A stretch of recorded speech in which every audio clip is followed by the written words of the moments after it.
एक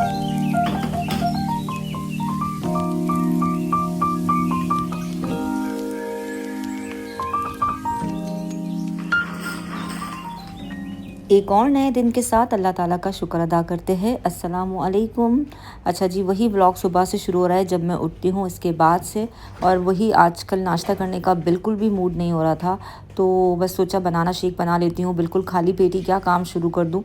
तो बस आ गई थी किचन में, केला लिया और बस उसको ब्लेंडर में ब्लेंड किया, दूध वगैरह डाल के अच्छी तरह से, और अपने लिए एक गिलास जूस बना लिया और बस उसी के साथ अपना नाश्ता ही कर लिया। समझे नाश्ता हो गया ये। और जब मैं इस तरह से कोई जूस वगैरह पी लेती हूँ ना सुबह, तो फिर ये होता है कि 1-2 घंटे बाद भूख लगती है, तो कुछ ना कुछ खा ही लेती हूँ। मतलब जो लेफ़्ट ओवर पड़ा होता है ना रात का खाना, तो वो खा लेती हूँ। अच्छा, इसके बाद है ना ये टेबल अच्छा खासा मैस हुआ था, क्योंकि मैंने ना कुछ पार्सल ऑर्डर किए थे टीमू से, और आज है ना मुझे अपने किचन की बहुत अच्छे से डीप क्लीनिंग करनी थी। मतलब काउंटर टॉप है ना उसको अच्छे से क्लीन करना था।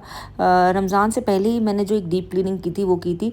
काउंटर टॉप वैसे तो रेगुलर बेसिस पे हेल्पर भी साफ़ कर रही होती है, मैं भी पोंछ रही होती हूँ, लेकिन मैं चाह रही थी कि उसको अच्छी तरह से ना प्रॉपरली कर लिया जाए, क्योंकि बिल्कुल भी मज़ा नहीं आ रहा था। तो मैंने कहा चले ये काम कर लेते। तो मैंने कुछ पार्सल मंगवाए थे टीमू से, किचन ऑर्गेनाइजेशन के लिए ही थे।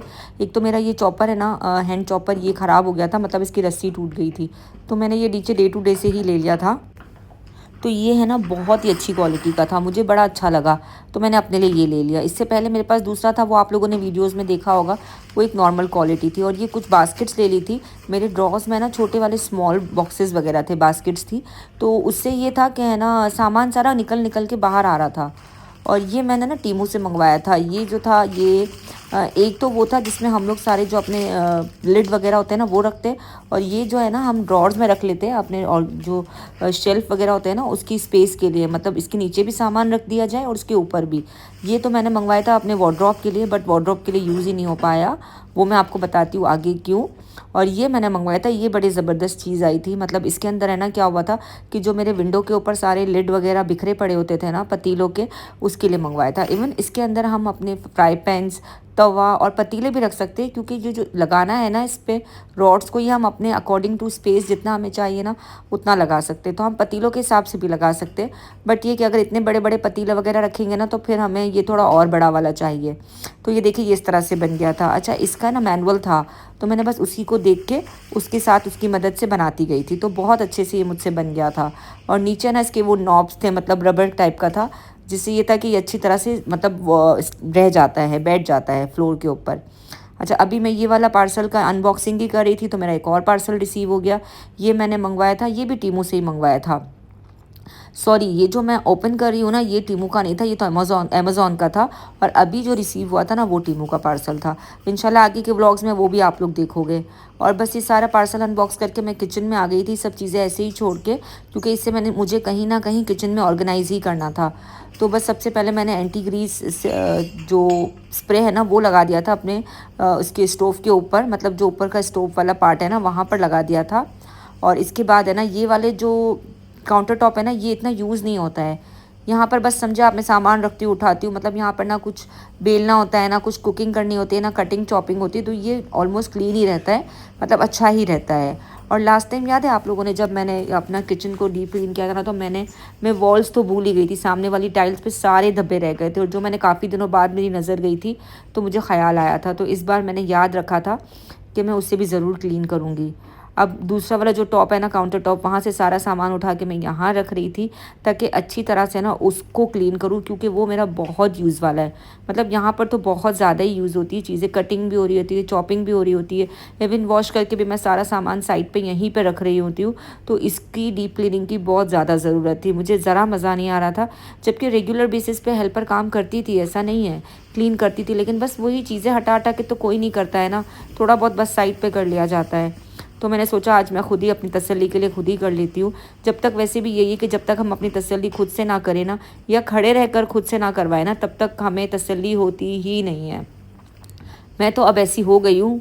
अच्छा, इससे पहले मुझे कभी इस चीज़ की परवाह नहीं होती थी, बस हेल्पर के हवाले काम कर देती थी और बस मुझे लगता था हो गया काम। लेकिन अब मुझे ज़रा मसला हो जाता है, अब पता नहीं ये उम्र का तकाजा है या मैं ज़्यादा ही फारिग हो गई हूँ, तो ये भी एक बात हो सकती है। अच्छी तरह से मैंने पहले जो है ना स्कॉच ब्राइट सर्फ वाला किया और उससे मैंने अच्छी तरह से उसको घसा था पूरे काउंटर टॉप को। इसके बाद एक टॉवल को वेट किया और उससे क्लीन किया, फिर टिश्यू से पूरा प्रॉपर क्लीन किया। और अब इसके साथ साथ मैं है ना माइक्रोवेव को भी पोंछ ही रही थी। वैसे तो रेगुलर बेसिस पे हम लोग इसको क्लीन करते रहते हैं, पोंछते रहते हैं, लेकिन फिर भी एक डीप क्लीनिंग हो जाती है ना तो तसल्ली हो जाती है। अब एयर फ्रायर का जो टब है ना वो भी अंदर से इतना गंदा था, क्योंकि कुछ दिनों पहले मैंने बेकिंग की थी बट उसे क्लीन नहीं किया था। तो मैंने सोचा चलो हाथ के हाथ ऊपर से भी सारा क्लीन कर लूँ, अंदर से भी अच्छी तरह से उसकी डीप क्लीनिंग हो जाए ना तो बस बहुत तसल्ली हो जाती है, हर चीज़ साफ़ सुथरी हो जाए ना। तो बस इसी तरह से वेट टॉवल से पहले क्लीन किया, फिर टिश्यू से पोंछा और उसको भी इसकी जगह पे साइड पे रख दिया। और अब है ना बारी थी उसकी, अपना जो हमारा जूसर मशीन है ना उसकी। इसका आप हाल देखें कितना बुरा हाल है। अच्छा, मुझे ऐसा लगता था इसको देख के कि इस पे जंग लगा हुआ है, लेकिन ये जंग नहीं था। मुझे नहीं पता ये क्या चीज़ थी, बस मैंने तो ये टॉवल लिया, इसको अच्छे से गीला किया और इसको ना अच्छी तरह से गीला कर करके रगड़ना शुरू किया और इसको थोड़ी देर के लिए छोड़ दिया। जब छोड़ा ना तो उसके बाद मैंने इसको रगड़ा ना तो ये सारे धब्बे जो है ना ब्राउन ब्राउन वाले ये निकल गए थे। ये देखो इस तरह से ये निकल गए थे। अब मुझे तो ऐसा लगा कि ये जंग लग गया है, लेकिन ये जंग बिल्कुल भी नहीं था। पता नहीं अब ये किस तरह के निशानात थे। अगर आप लोगों को कुछ पता हो ना तो ज़रूर बताना। बस अच्छी तरह से इसको भी क्लीन किया, क्योंकि ये तो मेरा बहुत ज़्यादा यूज़ होता है ऑलमोस्ट रेगुलर बेसिस पे। और बस अच्छी तरह से फिर एक बार और काउंटर टॉप को मैं अगेन क्लीन करती जा रही थी, क्योंकि बड़ी मेहनत से मैंने रगड़ रगड़ के साफ़ किया था। तो मुझे ये लग रहा था कि इन सारी चीज़ों की क्लीनिंग में ऐसा नहीं फिर से धब्बे लग जाए। अब जब ऑयल वाली ट्रे को लाई ना तो देखा इसकी ट्रे भी इतनी चिकनी हो रही थी, तो मैंने सोचा चलो इसको भी वॉश कर लेते हैं। और जितना भी ये सारा स्पून होल्डर्स वगैरह थे ना ये भी अच्छे खासी ग्रीसी फील हो रहे थे।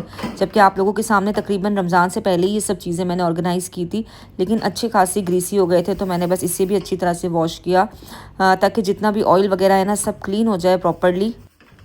क्योंकि अब है ना ऐसा फ़ील हो रहा था खाना पकाते हुए किसी भी चीज़ को हाथ लगाओ ना तो वो चिप हो रहा था, तो ज़रा भी मज़ा नहीं आ रहा था। और डेफ़िनेटली हम लोग हाउस वाइफ्स हैं ना तो मुझे लगता है कि नहीं मज़ा आता है। पता नहीं किस तरह से मैंने देखा है बहुत सारी लेडीज़ को, बहुत सारी फैमिलीज़ को नहीं करती है वो जो चिकनाई जमी होती है तो वो जमी होती है। लेकिन मुझे तो बिल्कुल भी मज़ा नहीं आ रहा होता है कि नहीं यार, बड़ा चिप फ़ील हो रहा होता है। बस अच्छी तरह से सारी चीज़ों को वॉश किया और उनको उनकी मतलब टॉवल बिछा के यहाँ पर है ना ड्राई करने के लिए रख लिया। इतनी अच्छी धूप आ रही थी और यहाँ से बड़ी अच्छी धूप आती है किचन में। लेकिन अगर ये विंडो खोलो ना तो फिर वो धूप बर्दाश्त भी नहीं होती, क्योंकि इतनी ज़्यादा गर्मी है कि बस पूछें मत। दुबई में तो बहुत ही बुरा हाल है। और ख़ैर अब ये जो मैंने स्टार्ट में लगाया था ना यहाँ पर एंटी ग्रीस स्प्रे, इसको अच्छी तरह से क्लीन कर रही थी। ये स्प्रे बड़ा अच्छा है, अगर आप इसको लगा के आधा घंटा छोड़ दो ना तो सारी चिकनाई ये मतलब इजीली क्लीन हो जाती है, बहुत ज़्यादा रगड़ना नहीं पड़ता है इसको। और इसके बाद है ना ये ड्रॉ देखे, इसमें आपने देखा मैंने वो छोटे छोटे वाले वो निकाले थे जो ऑर्गेनाइज़र्स थे, उसमें सारी चीज़ें ना इस तरह आ रही थी, जब रखो ना तो सब चीज़ें बाहर गिर रही होती थी। तो अब ये जो बास्केट्स में लाई थी ना डे टू डे से, तो बस इसमें मैंने सारी चीज़ें रखी, जबकि मुझे लग रहा था इसमें भी छोटा पड़ रहा है, लेकिन खैर फिर भी उससे तो बहुत बेहतर था अल्हम्दुलिल्लाह।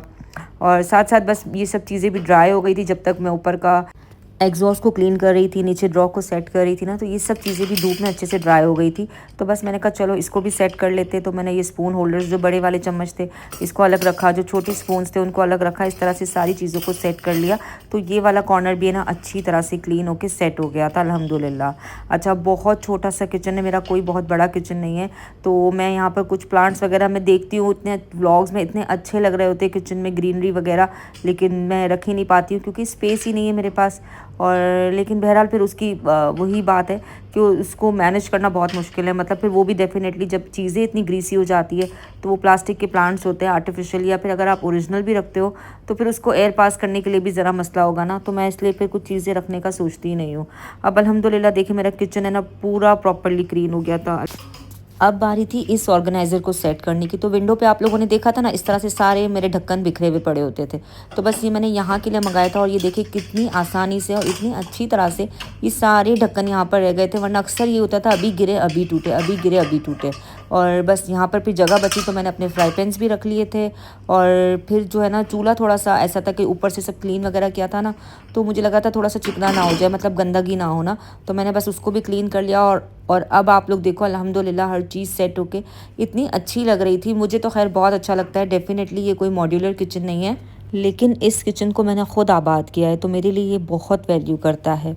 अल्लाह हाफ़िज़।